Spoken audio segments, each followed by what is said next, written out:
It was 1974. I saw a man behind a glass case. He sported a goatee, bald head resting on a pillow behind a glass case. There were two soldiers pounding their boots as they walked opposite directions of one another. I stood there with my family. We faced the Kremlin, the Lenin tomb. We were standing in Red Square. And we were there because my brother and I, who have Usher syndrome, were receiving eye treatment in Moscow. Hotel Metropole was just around the corner. Now, this was during the Cold War. And when we stayed at the Hotel Metropole, we would make our daily trip to the eye clinic and back daily, to and from, by foot and by train. Outside on the streets of Moscow, there were many pedestrians, and they all wore black coats, black hats. There was snow. It was silent. Most people didn't speak. When we were walking, I was wondering why they glared at us. I thought maybe it's because we weren't wearing black. Every time we turned a corner, I noticed we were being followed. I asked my mother, I said, Mama, I said, why are we being followed by a man? Do you see him? And she went, shh. She put her finger to her lip, said, quiet me.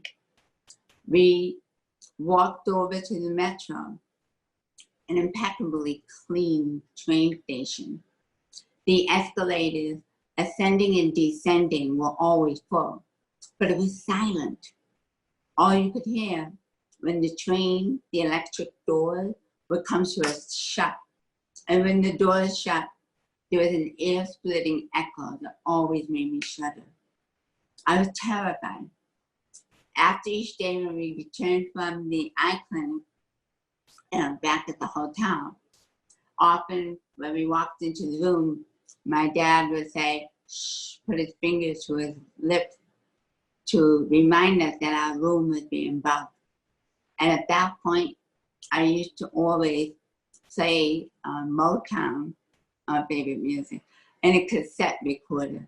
And sometimes we would have silent conversation. We would have whispering conversation.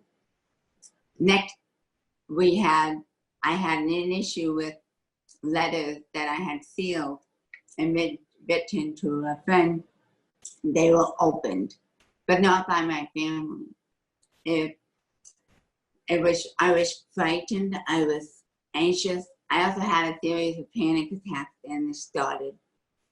And another time, our room was locked.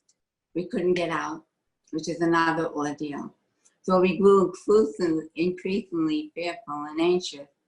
And towards the end of the third month, the last night of being in Moscow, I remembered it was 4:30 in the morning, among all the ordeals. We just would scurry down the corridor. We didn't want to be late for our taxi to the airport. We entered the elevator, and as we entered the elevator, the doors closed.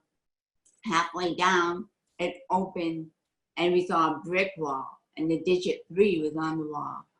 And I looked at the elevator operator. She didn't say anything, do anything. I looked at my parents. They put their fingers to their lips. Shh. I was quiet. I was tense. Eventually, the door opened at the lobby. We ran down the lobby, the marble steps, and out the glass doors. Next thing, we're at the airport, and each of us had to go through the passport check. And when we did, there was a gate. It was locked audibly each time everybody went through. I was the last one, and my family's on the other side. I stood there in front of a glass security counter there, and the soldier had medals on his suit, and he stared at me, stared at the passport, looked back and forth like a ping pong match, looking I was terrified standing there. What is the problem? The oath that the passport again. And at one point, the soldier, one of his colleagues came over and said, and they stamped the passport and pushed it under the glass. I took it, got through the gate, 5 seconds, and I heard the auto crash. I looked at my parents, and they said, wait till we get on the plane.